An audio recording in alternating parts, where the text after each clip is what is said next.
আমাদের উচিত হবে আমরা যে নিয়ামত পেলাম, এই যে মুক্ত জীবন, নিয়ামতের শুকরিয়া আদায় করার জন্য আমি বলেছিলাম শর্ত মানা লাগে কয়টা? 3টা। বলেন তো কয়টা?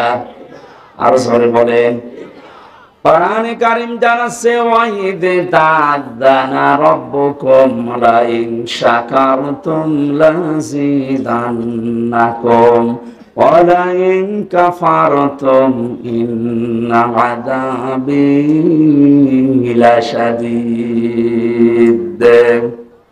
স্মরণ করো ওই সময়ের কথা।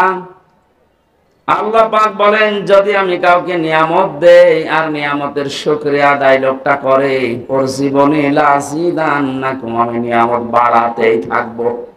শুধু বাড়িয়ে দেব না, বাড়াতেই থাকবেন। এবার আসেন নিয়ামতের শুকরিয়া আদায় করে কি করে? বাংলাদেশ, ভারত, পাকিস্তান সহ এই এলাকার মানুষরা মনে করে যে টুটি পর্যন্ত খেয়ে ঢেকর একটা তুলে বললাম আলহামদুলিল্লাহ, হয়ে গেল। না, এটা নিয়ামতের শুকরিয়া আদায়ের একটা বাক্য মাত্র। শর্ত মানা লাগবে আপনাকে 3টা। কয়টা? আপনি শুনতেছেন? 1 নম্বরে আপনাকে বলা লাগবে যে হ্যাঁ, এটা নিয়ামত। 15.5 বছর পরে যেটা পেলেন, সত্যি করে মুখ দিয়ে উচ্চারণ করেন তো, এটা কি নিয়ামত? বলেন বলেন। 96% মুসলমান আমরা এখানে বাস করি, অথচ আমাদের ধর্মীয় গ্রন্থ কোরআনে কারীমকে প্রচার করার জন্য 14 জায়গায় অনুমতি নেওয়া লাগতো। কত বড় নিয়ামত আমরা পেয়েছি, এখন কোন অনুমতি না, ওরা এসে আর পাহারা দেয়। এই নিয়ামত আমরা সবাই স্বীকার করছি তা না। আমি যে বললাম ওই যে 14 জন এখনো পর্যন্ত জালেমদের পক্ষে আছে, ওরা কিন্তু এই নিয়ামত পেয়ে খুশি না, ওরা এখনো বেজার। 100 জনের 14 জন বাদ গেলে বাকি থাকে কত? 86% মানুষ এখন আমরা সবাই শুকরিয়া আদায়ের জন্য বলেন আলহামদুলিল্লাহ। 2 নম্বরের শর্ত হচ্ছে আপনার মনের ভেতরে একটা আলাদা আনন্দ আপনি অনুভব করবেন, অনির্বচন সুখ আপনি পাবেন, যেটা আমি পাচ্ছি, জাহাঙ্গীর ভাই বন্ধ পেয়েছে, আমরা অনেকেই পাচ্ছি। পাচ্ছে না 14 জন। 3 নম্বরে শুকরিয়া আদায়ের শর্ত হচ্ছে যে উদ্দেশ্য নিয়ে নিয়ামতটা আপনি পেলেন, ওইটা তার জায়গা মতো পৌঁছিয়ে দেবেন।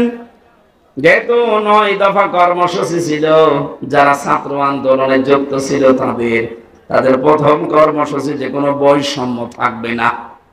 একটা বছর কেন, এই ছেলেটা বিশ্ববিদ্যালয় থেকে অনার্স মাস্টার্স করা, এর সাথে আর একটা ছেলে পড়েছে। এই 15 বছরের যেটা হাল দেখলাম আমরা, ফার্স্ট ক্লাস ফার্স্ট হওয়ার পরে ওই জায়গায় বসতে পারবে না, আর 70 রোল নাম্বার যা, সে টাকা দিয়ে ওই জায়গায় বসে পড়বে। এটা তো বৈষম্য না? বলেন। এই কাজগুলো যারা জারি করেছিলেন, এই বৈষম্য দূর করার জন্য তো আন্দোলন ছিল।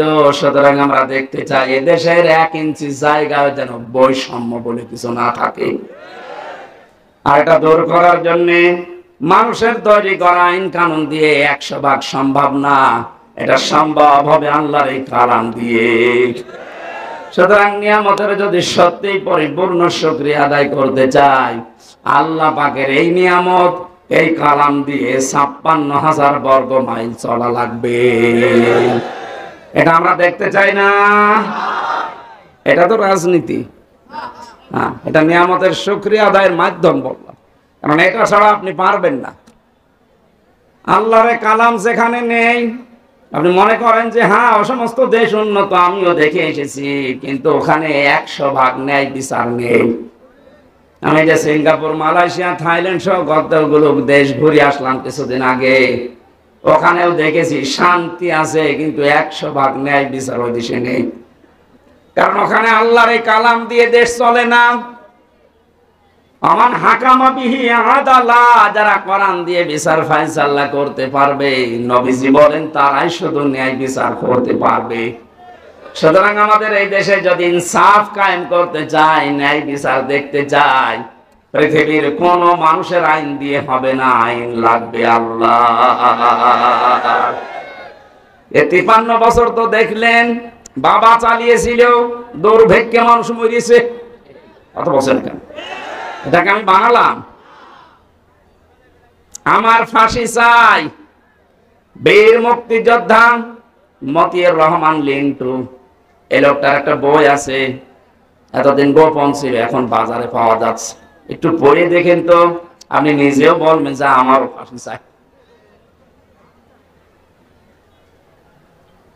পড়াটা আমি পড়ে দেখলাম, আল্লাহ তো ঠিকই বলেছে যে আমার ফাঁসি চাই। যা দেখিয়েছে ও আমি মনে হচ্ছে দেখে দেখে পড়ছি।